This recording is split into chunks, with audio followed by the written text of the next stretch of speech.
बिस्मिल्लाहिर्रहमानिर्रहीम। अस्सलाम वालेकुम स्टूडेंट, मैं हूं वाजिद अली कंबो, आपका केमिस्ट्री टीचर।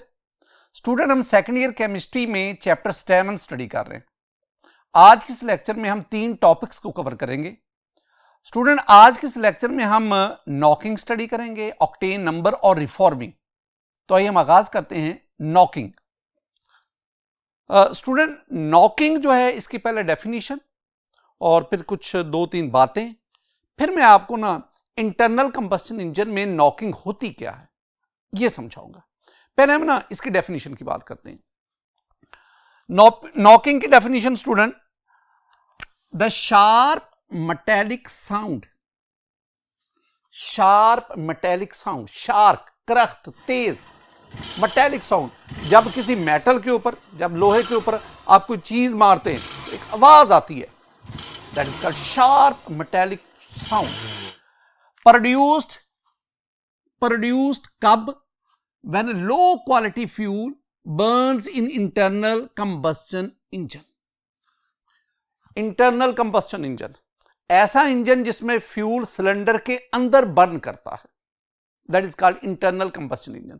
और आज के इस लेक्चर में हम पेट्रोल इंजन की बात करेंगे, डीजल इंजन नहीं, पेट्रोल इंजन। तो इंटरनल कंबस्शन इंजन में जब आप लो क्वालिटी फ्यूल इस्तेमाल करते हैं, उसकी वजह से इंजन के अंदर से एक शार्प मेटेलिक साउंड प्रोड्यूस होती है। उस शार्प मेटेलिक साउंड को हम कहते हैं नॉकिंग। 2-3 बातें स्टूडेंट जरा देखें।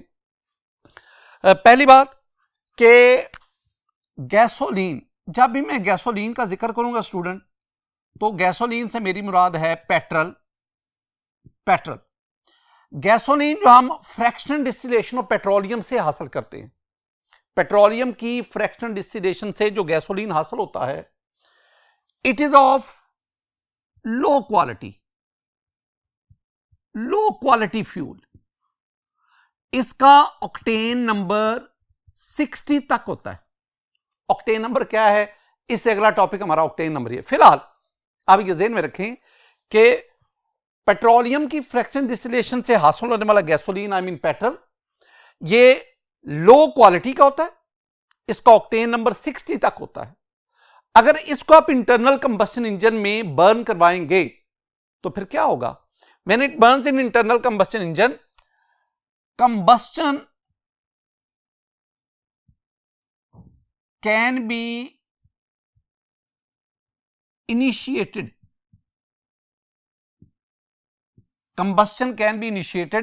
Before spark plug fires. ये सेंटेंस आपने याद करना है। लो क्वालिटी फ्यूल जब इंटरनल कंबस्शन इंजन में बर्न करता है तो combustion can be initiated before the spark plug fires. Spark plug fire करने से पहले ही उस फ्यूल की कंबस्शन हो जाती है, जिसकी वजह से हाई फ्रीक्वेंसी प्रेशर वेव्स वो एक थर्स्ट प्रोड्यूस करती हैं और उस थर्स्ट की वजह से शार्प मेटेलिक साउंड प्रोड्यूस होती है। इस कंबस्शन की वजह से, जो कंबस्शन हुई इनिशिएटेड, जो पहले शुरू होगी, इसकी वजह से शार्प मेटेलिक साउंड ये प्रोड्यूस हुई। और इस शार्प मेटेलिक साउंड, इसको हम कहते हैं नॉकिंग। फिलहाल तो इस बात को ज़हन में बिठाओ, यानी नॉकिंग की वजह क्या बनी? नॉकिंग की वजह है लो क्वालिटी फ्यूल ही नॉकिंग की वजह बना। और एक और चीज my dear student, knocking greatly reduces efficiency of engine।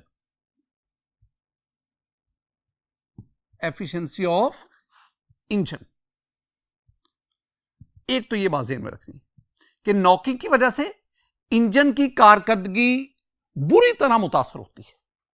एक और भी बात, इट आल्सो काजेस, यानी knocking also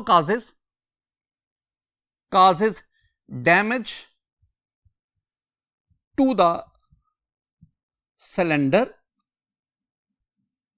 and piston of the engine.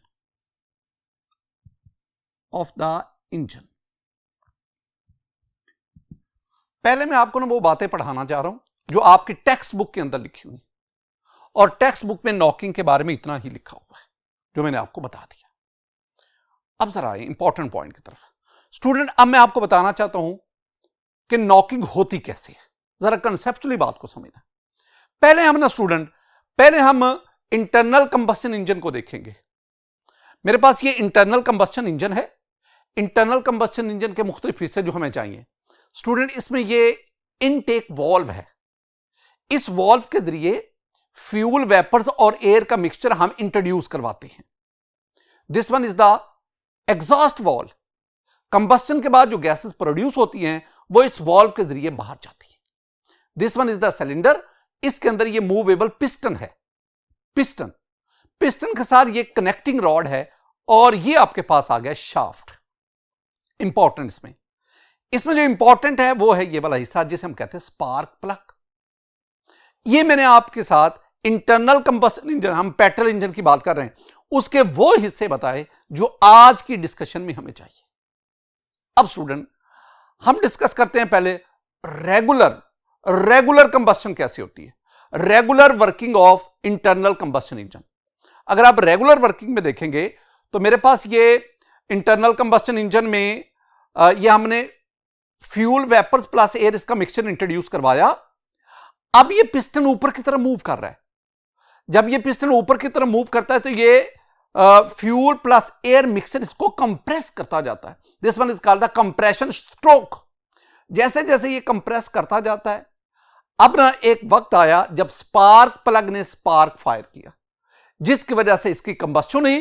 Combustion की वजह से प्रेशर प्रोड्यूस हुआ और ये पिस्टन नीचे की तरफ गया, फिर ये ऊपर की तरफ आता है। अब इस स्ट्रोक में ये क्या करता है, इस स्ट्रोक में ये इसमें से जो गैसेस हैं वो पिस्टन से बाहर जाती। दोबारा फिर इसमें fuel vapours plus air mixture introduce हुआ, दोबारा फिर ये कंप्रेशन स्ट्रोक। एक बात याद रखना माय डियर स्टूडेंट, ये जो इंटरनल कंबस्शन इंजन है ना, इसकी एफिशिएंसी का दारोमदार कंप्रेशन रेंज पर है। जितनी फ्यूल की कंप्रेशन ज्यादा होती है उतनी एफिशिएंसी ऑफ इंजन ज्यादा है। This one is the regular working of internal combustion engine. अब आए हमारे काम की तरफ। नॉकिंग कब होती है माय डियर स्टूडेंट? अब ना दो बातें जरा आपने ज़हन में रखनी है, दो चीजें, दो मुख्तलिफ पॉइंट ऑफ व्यूज में आपके साथ शेयर कर रहा हूं। नॉकिंग के लिए ना ये आपके पास fuel vapours plus air mixture introduce हुआ। अब ये पिस्टन ऊपर की तरफ मूव कर रहा है, ये कंप्रेशन स्ट्रोक, और जब ये पिस्टन यहां पे पहुंचा तो आप देखें this initial combustion started by spark plug. Spark plug की वजह से ये इनिशियल कंबस्शन हो गई। अब आप देखें रफली एट द सेम टाइम ये स्पॉन्टेनियस कंबस्शन भी हो गई। ये सेकंड कंबस्शन है। सेकंड कंबस्शन जो है वो तकरीबन पैरेलल होती है फर्स्ट कंबस्शन के साथ। अब इसकी वजह से high frequency pressure waves are produce, और वो हाई फ्रीक्वेंसी प्रेशर वेव जो है वो पिस्टन को तेजी से नीचे की तरफ, और इसकी वजह से यहां पे एक मेटालिक साउंड प्रोड्यूस होती है। This one is called the knocking. एक और भी नुक्ता नजर है, कुछ लोगों का यह ख्याल है कि जब ये पिस्टन ये कंप्रेशन स्ट्रोक प्ले कर रहा होता है, कंप्रेशन अभी कंप्लीट नहीं होती कि इसके अंदर स्पॉन्टेनियस कंबस्शन हो जाती है। स्पॉन्टेनियस कंबस्शन के बाद फिर स्पार्क प्लग की कंबस्शन होती है और फिर थर्स्ट प्रोड्यूस होती है, जिससे ये पिस्टन नीचे की तरफ जाता है। बहरहाल आप दोनों पॉइंट ऑफ व्यू ही देख ले, कौन पहले कौन बाद, लेकिन एक बात तो है ना कि ये जो स्पॉन्टेनियस कंबस्शन होती है, यही स्पॉन्टेनियस कंबस्शन ये नॉकिंग का बायस बनती है। अब ये स्पॉन्टेनियस कंबस्शन किस वजह से होती है? This spontaneous combustion is due to low quality fuel. Low quality fuel की वजह से ये वाली स्पॉन्टेनियस कंबस्शन, और इस स्पॉन्टेनियस कंबस्शन जो सेकंड कंबस्शन है, इसकी वजह से नॉकिंग प्रोड्यूस होती है। स्टूडेंट, ये हमारे पास था knocking. sharp metallic sound produced when low quality fuel burns in internal combustion engine. हम आगे बढ़ते हैं. दूसरा मैंने यहां पे कहा लो क्वालिटी फ्यूल. अब फ्यूल, और फ्यूल यहां पे हम ले रहे हैं गैसोलीन, पेट्रोल ले रहे हैं. अब पेट्रोल की, गैसोलीन की क्वालिटी, उसको चेक करने का एक पैरामीटर है, and that parameter is octane number. आइए उसको देखते हैं. My dear student, octane number, या हम इसे ऑक्टेन रेटिंग भी कहते हैं. ऑक्टेन रेटिंग, आप दोनों चीजें ही याद रखेंगे, ऑक्टेन रेटिंग या ऑक्टेन नंबर, दोनों में से. हमारी बुक में ऑक्टेन नंबर इसकी टर्म इस्तेमाल करते हैं, आपने ऑक्टेन रेटिंग भी ध्यान में रखना. What is octane number? Octane number is a parameter to indicate quality of gasoline fuel. Gasoline I mean petrol. तो पेट्रोल की क्वालिटी, उसको इंडिकेट करने का पैरामीटर. अब व्हाट इज ऑक्टेन नंबर? पहले टेक्स्ट बुक की डेफिनेशन पे जाओ. ऑक्टेन नंबर क्या है?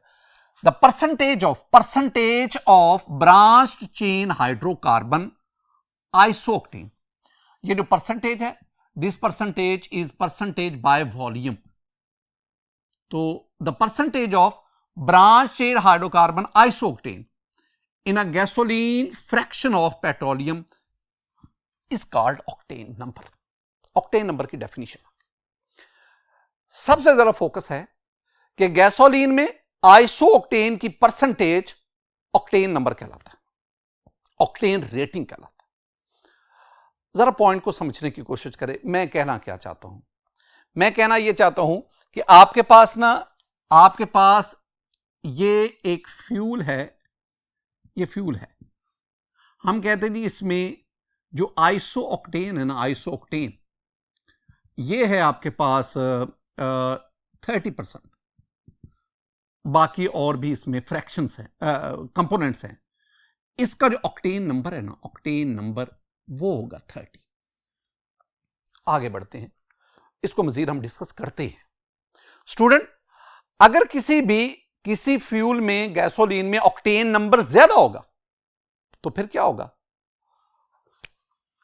N increased octane number in gasoline. क्या होगा इससे? पहला point, the fuel burn smoothly in internal combustion. Fuel burns smoothly in internal combustion engine. Short करके लिख रहा हूं. दूसरी बात, least knocking is produced. तीसरी बात, it increases efficiency of engine, यानी efficiency of engine is increased. ये जो हमारे पास हाई ऑक्टेन नंबर फ्यूल है, उसके ये फवायद है. हाई ऑक्टेन नंबर फ्यूल,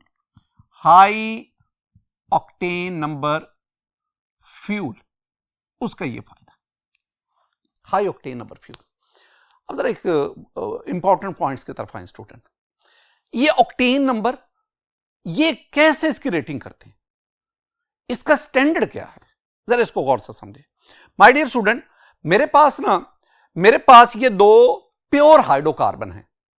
एक मेरे पास ये हाइड्रोकार्बन है एन-हेप्टेन. मैंने एक बीकर में एन-हेप्टेन को लिया, ये लिक्विड है.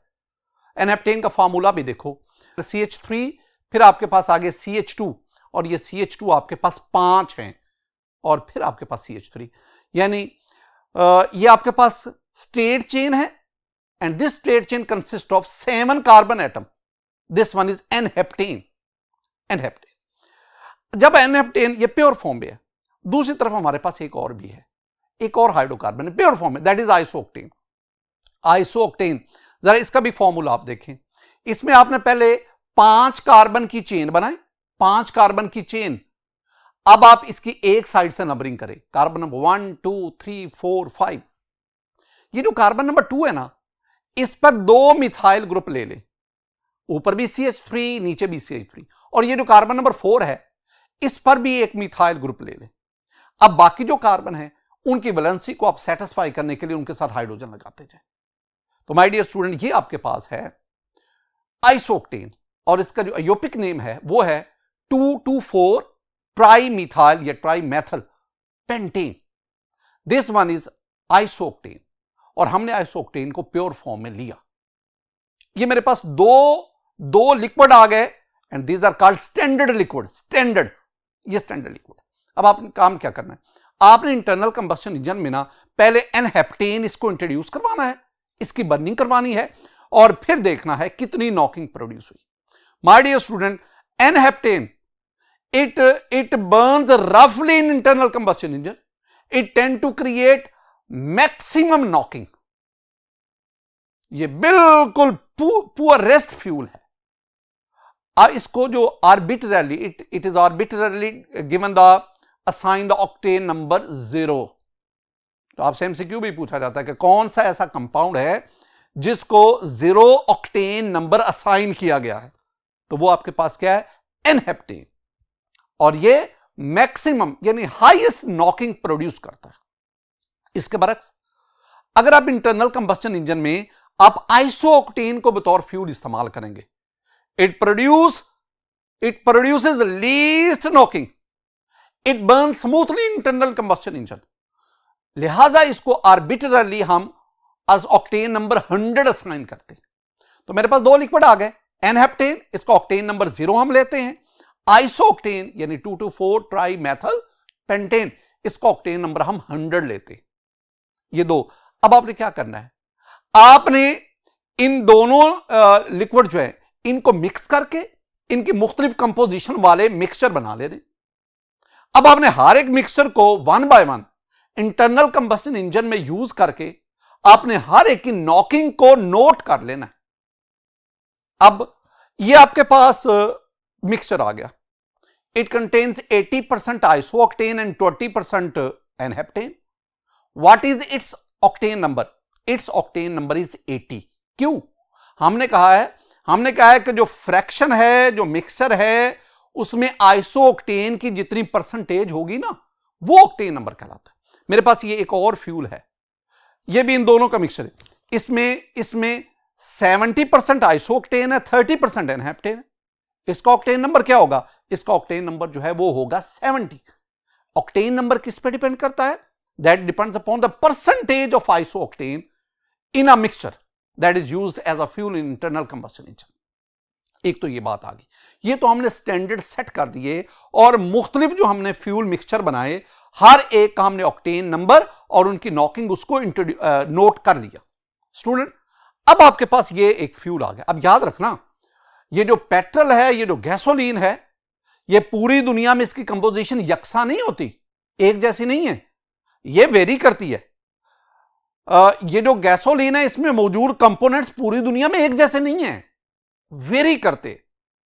अब आपके पास ये गैसोलीन आ गया। अब आप जानना चाहते हैं what is it's octane number.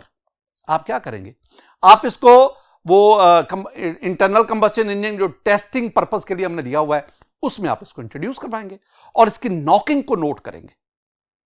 अब आपके पास जो पहले लिटरेचर में स्टैंडर्ड नॉकिंग वो मिक्सचर पड़े हुए हैं जिनकी नॉकिंग आप उसके साथ टैली करेंगे, तो इसकी नॉकिंग जिस एन-हेप्टेन आइसोऑक्टेन मिक्सचर के साथ टैली कर जाएगी, इसका वही ऑक्टेन नंबर होगा। यानी इस फ्यूल की इंटरनल कंबस्शन इंजन में एफिशिएंसी जिस मिक्सचर के साथ टैली कर जाएगी, वही इसका ऑक्टेन नंबर होगा। इस तरह हम डिफरेंट कंपाउंड के ऑक्टेन नंबर मालूम करते हैं। एक और भी चीज याद रखना स्टूडेंट, ये एक ना पैरामीटर मैं आपको समझा रहा हूं कि दो बातें मैं आपको समझा रहा हूं। पहली बात कि octane number is inversely proportional to knocking. जितना फ्यूल का ऑक्टेन नंबर ज्यादा होगा उतनी नॉकिंग कम होगी, और आपको यह भी पता है जितना ऑक्टेन नंबर ज्यादा होगा उतनी एफिशिएंसी ऑफ फ्यूल ज्यादा होगी, उतना फ्यूल स्मूथली बर्न करता है। तो एक और भी टर्म है स्टूडेंट, वो है सीटेन नंबर। Cetane number. अब व्हाट इज सीटेन नंबर? जिस तरह ऑक्टेन नंबर है, एक सीटेन नंबर है। Octane number parameter to indicate the quality of gasoline, cetane number parameter to indicate the quality of diesel.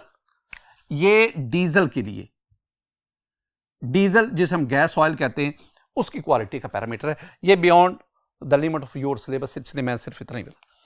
Improvement of octane number, how to improve the octane number. मेरी बात एक ज़हन में रखनी, मैं दोबारा दोहरा रहा हूं, दो चीजें आपके ज़हन में आनी चाहिए। पहली बात, पेट्रोलियम की फ्रैक्शनल डिस्टिलेशन से जो हमारे पास गैसोलीन फ्रैक्शन हासिल होती है, इसका ऑक्टेन नंबर बहुत कम होता है, 60 होता है। और यह ऑक्टेन नंबर इतना कम होता है कि इसको हम डायरेक्टली गाड़ियों में इस्तेमाल नहीं कर सकते, लिहाजा इस गैसोलीन का ऑक्टेन नंबर हमें बढ़ाना पड़ता है, इंप्रूव करना पड़ता है। और दूसरी एक और चीज, कैटालिटिक क्रैकिंग के जरिए जो हमारे पास गैसोलीन हासिल होता है उसका ऑक्टेन नंबर बहुत अच्छा होता है, 88, 90, 92 इतने तक होता है। आप उसको, वो अच्छा ऑक्टेन नंबर है, गुड ऑक्टेन नंबर है, लिहाजा आप उसको यूज कर सकते हैं। तो इसका मतलब है लो क्वालिटी फ्यूल, उसका ऑक्टेन नंबर बढ़ाने के लिए, इंप्रूव करने के लिए हम क्या क्या करते हैं स्टूडेंट? इसके लिए हम डिफरेंट टेक्निक इस्तेमाल करते हैं। आप इसके लिए रिफॉर्मिंग करते हैं, रिफॉर्मिंग। अब रिफॉर्मिंग कैसे होगा, ये हमारा आज का टॉपिक भी है। साथ ही साथ आप इसमें टेल की अमेजश करते हैं, blending with TEL. What is TEL? Tetra ethylate.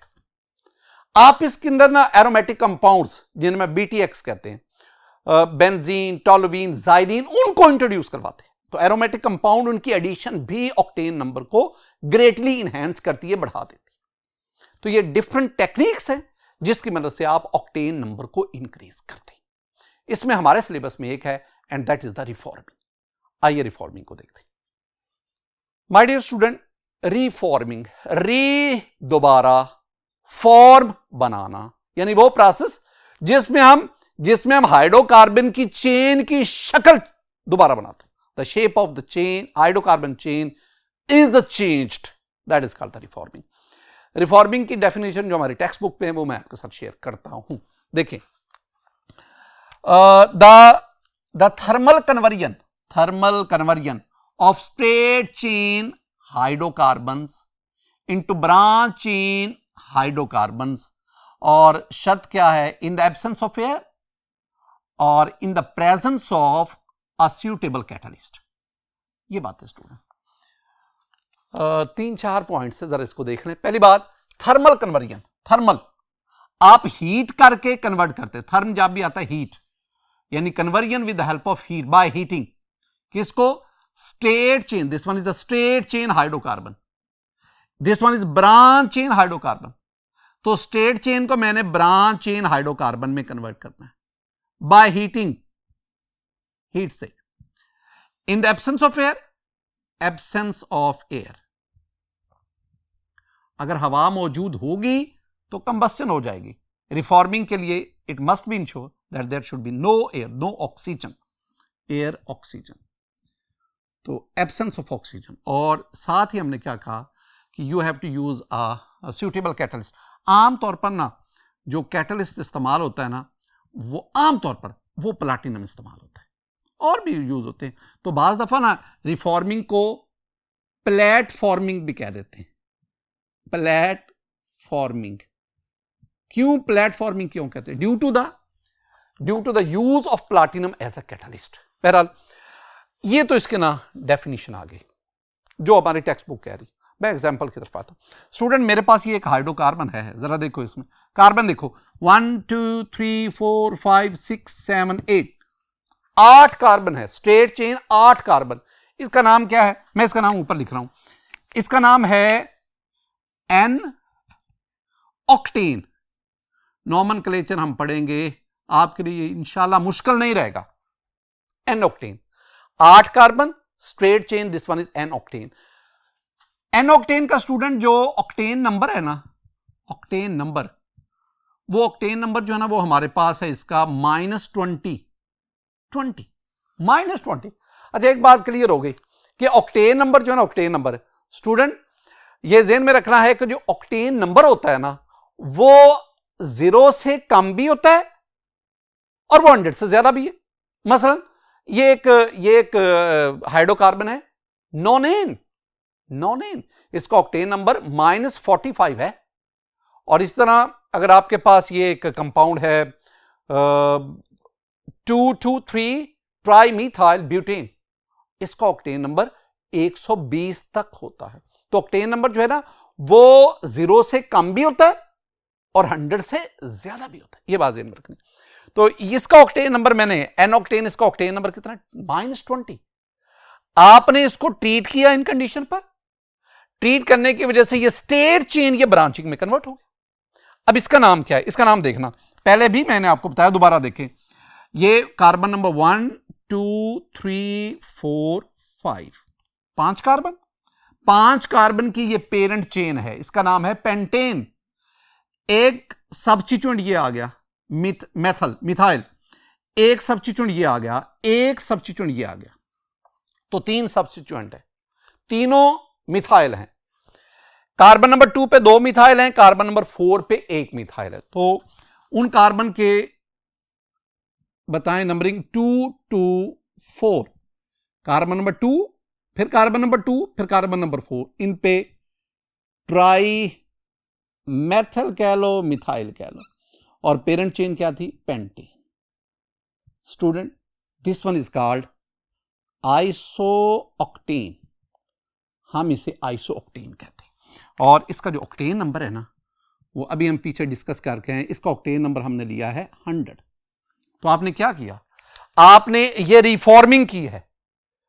ये टेक्निक क्या है? हम करना कहते हैं, हम ऑक्टेन नंबर को इंप्रूव करना चाहते हैं, और उस इंप्रूवमेंट में एक टेक्निक हमने यूज क्या की है? रिफॉर्मिंग, जिसमें हम स्टेट चेन हाइड्रोकार्बन को ब्रांच चेन हाइड्रोकार्बन में लाए, और यूं इसका ऑक्टेन नंबर ग्रेटली इंक्रीज कर गया, बहुत ज्यादा बढ़ गया।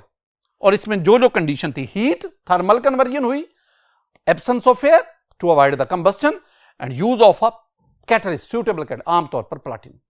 ये हमारे पास है। एक बड़ा खूबसूरत सवाल स्टूडेंट, सवाल ये पैदा होता है कि ये जो स्टेट चेन है, इनका ऑक्टेन नंबर कम है, और ये जो ब्रांच है, इनका ऑक्टेन नंबर ज्यादा है। ये ब्रांचिंग आने से ऑक्टेन नंबर बढ़ क्यों जाता है? Very important, very important. एक बात तो आपने भी पढ़ी है ना, आपने ये पढ़ा है स्टूडेंट कि इंटरनल कंबस्टन इंजन में जब कंप्रेशन स्ट्रोक लगता है, तो fuel vapours air mixture compress होता जाता है। अब उस कंप्रेशन के दौरान जो स्पॉन्टेनियस कंबस्टन होती है, उसका जिम्मेदार स्टेट चेन होती है। तो straight chain hydrocarbon, they are responsible for spontaneous combustion, और उसी स्पॉन्टेनियस कंबस्टन की बदौलत ही थर्स्ट प्रोड्यूस हुई, नॉकिंग प्रोड्यूस हुई।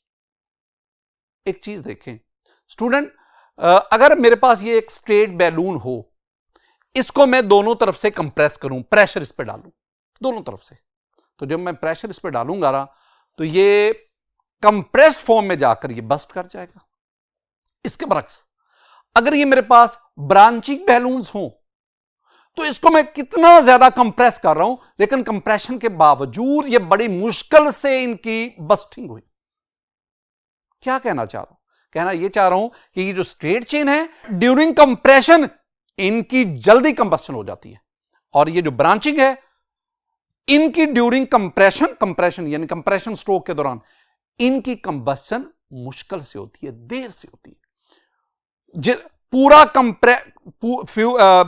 फ्यूल वेपर से मिक्सचर पूरा कंप्रेस होता है, प्लग स्पार्क फायर करता है, फिर कंबस्टन इनकी होती है, यानी that is a regular way of combustion, वो इनकी होती है। और एक और भी चीज, ये मेरे पास एक ऑर्डर है। ऑर्डर क्या हमें बता रहा है? जो स्टेट चेन है, इनका ऑक्टेन नंबर कम है, जो ब्रांच चेन है, इनका ऑक्टेन नंबर ज्यादा है, जो साइक्लोअल्कीन, इनका ऑक्टेन नंबर और ज्यादा, जो अल्कीन है डबल बॉन्ड अनसैचुरेटेड, उनका ऑक्टेन नंबर और ज्यादा, और तीसरी चीज जो एरोमेटिक है, उनका ऑक्टेन नंबर सबसे ज्यादा है। यह एक ऑर्डर है जिसके जरिए ऑक्टेन नंबर उसके इंक्रीज आप उसको देख सकते हैं। स्टूडेंट, एक और बहुत इंपॉर्टेंट पॉइंट मैं आपके साथ शेयर करना चाहता हूं। ये थोड़ा सा ना हमारी बुक से हट के चीजें, लेकिन एक्सप्लेन इसी को कर रही। मैं आपको ना रिफॉर्मिंग के 3 तरीके बताता हूं कि हम किस तरह जो चेन उसकी नेचर को चेंज कर सकते हैं। स्टूडेंट, मेरे पास ये एन हेप्टेन है। अगर आप इसको देखेंगे, इस एन हेप्टेन में पहले भी मैंने आपका 7 कार्बन पर मुश्तमिल कार्बन चेन है और एन हेप्टेन का ऑक्टेन नंबर हमने 0 लिया है। अब अगर आप इस एन हेप्टेन की आइसोमराइजेशन करवाएंगे तो आपके पास ये 3 मिथाइल हेक्सेन मिलेगा और ये जो 3 मिथाइल हेक्सेन है इसका ऑक्टेन नंबर 45 होता है। यानी आइसोमराइजेशन से ब्रांच क्रिएट हुई और इस ब्रांच की वजह से ऑक्टेन नंबर इंक्रीज करेगा। तो इस स्ट्रेट चेन का ब्रांच में कन्वर्ट होना, जिसे मैं आइसोमराइजेशन कह रहा हूं, this is a form of reforming. इसी तरह अगर आप इसको प्लैटिनम के साथ लो टेम्परेचर तो फिर भी 450 के ऊपर लेना पड़ता है, अगर आप इसको डील करेंगे माय डियर स्टूडेंट, तो अब क्या होगा, अब इसकी साइक्लाइजेशन हो जाएगी और साइक्लाइजेशन के नतीजे में जो आपके पास ये प्रोडक्ट बना, this one is methyl cyclohexane, इसका ऑक्टेन नंबर 72 है। इसका मतलब है जो स्टेट चेन था उसका ऑक्टेन नंबर 0, ये जो ब्रांच आया ऑक्टेन नंबर 45 और ये साइकिल जो फॉर्म है ऑक्टेन नंबर 72। इसका मतलब क्या हुआ, एक और भी काम करें आप इसकी एरोमेटाइजेशन करवाएं। जब इस स्टेट चेन, ये जो आपके पास है एन हेप्टेन, जब इसकी एरोमेटाइजेशन होती है you will get the methyl benzene, this is called the toluene, और इसका ऑक्टेन नंबर जानते हैं कितना है, 118। यानी एरोमेटिक कंपाउंड उसका ऑक्टेन नंबर और ज्यादा है। तो ये 3 चीजें आ गई। पहला क्या था, आइसोमराइजेशन, दूसरा साइक्लाइजेशन, तीसरा एरोमेटाइजेशन। ये तीनों ही रिफॉर्मिंग की शक्लें। माय डियर स्टूडेंट, ये कुछ चीजें हम डिस्कस करते जा रहे हैं, ये हमें रिफॉर्मिंग समझा रहा है कि रिफॉर्मिंग क्या होता है। ठीक है, हम आगे बढ़ते हैं। हमारे पास एक और चीज आ गई, हम पढ़ रहे हैं how to improve the octane number. एक और काम करते हैं, आइए my dear student, octane number increase करने के लिए हम गैसोलीन में टेल मिक्स करते हैं, blending with TEL to increase the octane number. What is TEL? TEL is called tetraethyl lead, tetraethyl lead. Ethyl पहले देखो, ethyl C2H5, this one is called ethyl. Tetra mean 4 और lead आप जानते हैं Pb, तो tetraethyl lead यानी C2H5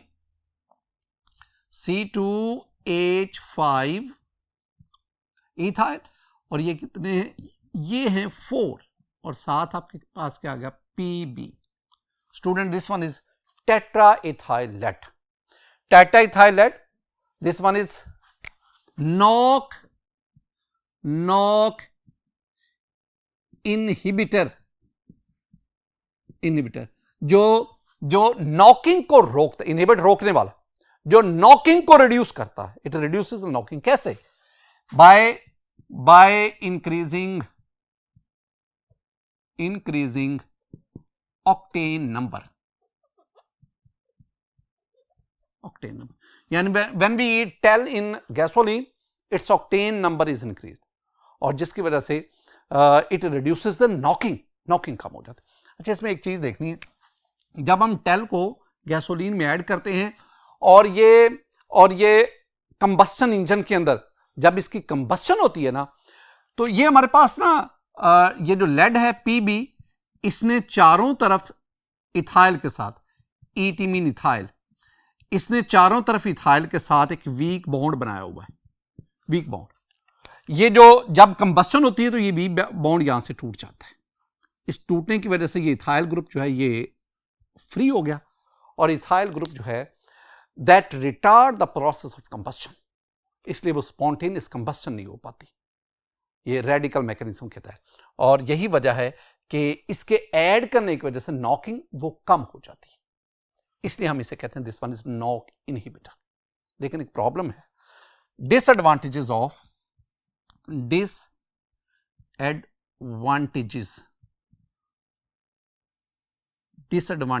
of adding TEL in gasoline. नुकसानात क्या हैं स्टूडेंट? जब ये लेड कंबस्टन के दौरान पीबी सेपरेट हो गया, ये पीबी ऑक्सीजन के साथ मिलेगा, लेड ऑक्साइड बनेगा। ये जो लेड ऑक्साइड है ना, या तो ये लेड बजाते खुद, या ये जो लेड ऑक्साइड है ये फिर फर्दर रिड्यूस होता है। रिड्यूस, जब ये रिड्यूस होगा, ऑक्सीजन सेपरेट हो जाएगी, तो आपके पास लेड हासिल होता है। यानी दो तरह से लेड आपके पास आ रहा होता है, एक लेड ऑक्साइड की रिडक्शन से और एक लेड यहां से आता है। ये जो लेड है ना, ये एग्जॉस्ट गैसेस के साथ हवा में चला जाता है, ये हवा के अंदर पोल्यूशन का बायस बनता है।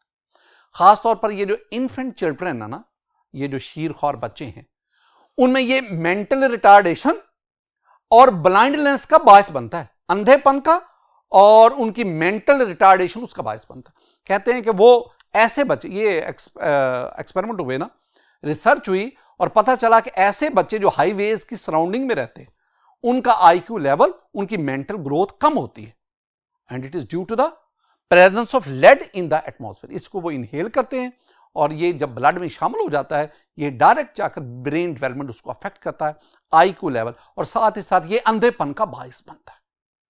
अब ना जो लेडेड गैसोलीन है, उसको कई ममालिक में इसको बैन कर दिया गया, और अब आप देखते होंगे कि अनलेडेड गैसोलीन इसका रवाज है। अच्छा, जरूरी नहीं है कि आप टेल ऐड करके, जरूरी नहीं है कि आप टेल ऐड करके आप ऑक्टेन नंबर ऑफ गैसोलीन इसको इंप्रूव करते, और भी कई कंपाउंड है। यानी आप एथेनॉल को यूज कर लें, आप बेंजीन को यूज कर सकते हैं, टोल्यूइन को यूज कर सकते हैं, ये मुख्तलिफ एरोमेटिक कंपाउंड है। ये एरोमेटिक कंपाउंड भी ऑक्टेन नंबर को इंप्रूव करते हैं। माय डियर स्टूडेंट, आज के इस लेक्चर में हमने 3 चीजों को डिटेल से डिस्कस किया। हमने नॉकिंग को पढ़ा, हमने ऑक्टेन नंबर को पढ़ा, और हमने रिफॉर्मिंग को पढ़ा। मेरी दुआ है कि अल्लाह ताला आप पर अपना फजल फरमाए, अल्लाह ताला आप पर अपना करम फरमाए। अस्सलामु अलैकुम व रहमतुल्लाह।